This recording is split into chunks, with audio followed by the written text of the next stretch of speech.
যাত্রীদের মধ্যে কোনো সচেতনতা বেড়েছে টার্মিনালে বা তদারকি আছে কিনা কর্তৃপক্ষের, জানতে চাই আপনার মাধ্যমে।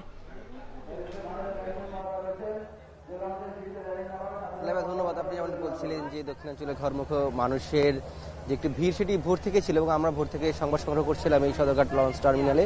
কিন্তু এখন যেহেতু দুপুর প্রায় এই সময় তুলনামূলক আমরা কিছুটা ভিড় কম দেখছি। যারা যাত্রী আছেন কিংবা এই লঞ্চ কর্তৃপক্ষ রয়েছেন, লঞ্চ সংশ্লিষ্ট রয়েছেন, তারা বলছেন যে এটি বিকেল নাগাদ এবং সন্ধ্যার দিকে এই ভিড়টি আবার বাড়বে। কিন্তু ভোরে আমরা দেখেছি বিশেষ করে 7টা-8টার সময় তখন উপচে পড়া ভিড় ছিল যাত্রীদের। এবং বিশেষ করে যে আমি যে লঞ্চটির উপর দাঁড়িয়ে আছি সেইটি মূলত পটুয়াখালীর দিকে যাবে এবং এই লঞ্চটি যারা যাত্রী উঠেছেন তারা বলছেন তারা সকাল থেকে এখানে এই লঞ্চে চড়েছেন, কিন্তু এটি সন্ধ্যা নাগাদ ছাড়বে। এবং আমরা এখানে মাইকের একটি ব্যবস্থা আছে, মাইকে বলা হচ্ছে যে বরিশাল এবং ভোলার উদ্দেশ্যে একটি লঞ্চ এখান থেকে ছেড়ে যাবে যদি এটি যাত্রী পরিপূর্ণ হয় তখন।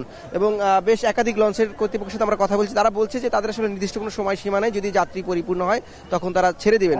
আরেকটি বিষয় আপনি জানতে চেয়েছিলেন যে গতকালকে একটি মর্মান্তিক দুর্ঘটনা হয়েছে, সেখানে দুজনের মৃত্যু হয়েছে, হতাহতের ঘটনা ঘটেছে।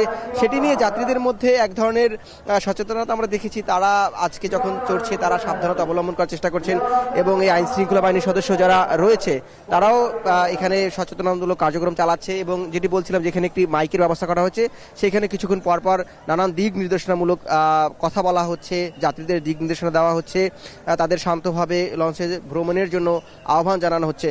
পাশাপাশি এখানে যারা আইন শৃঙ্খলায় দায়িত্বে রয়েছেন, যাত্রীদের যাতে নিরাপত্তা নিশ্চিত হয় বা তাদের নিরাপত্তা নিশ্চিতে কোনো ধরনের বিঘ্ন না ঘটে কিংবা তারা যাতে নিরাপদে ভ্রমণ করতে পারে সেজন্য আমরা সচেষ্ট দেখছি। বিশেষ করে যদি বলি যে ছিনতাইকারী পকেটমার, আমি একাধিক পকেটমারকে দেখেছি যে এখানে তারা পুলিশ তাদেরকে ধরেছে এবং এখানে যে হাজতখানা রয়েছে সেখানে নিয়ে গিয়েছে। সামগ্রিকভাবে বলি যে এখন যাত্রীচাপ কিছুটা কম, বিকাল নাগাদ এই যাত্রীচাপ আবার বাড়তে পারে। এই ছিল সদরঘাট লঞ্চ টার্মিনাল থেকে দক্ষিণাঞ্চলের মানুষের ঘরে ফেরার সবশেষ লাইভা। সদরঘাট লঞ্চ টার্মিনাল থেকে যুক্ত ছিলেন জাওয়াদ মাহমুদ।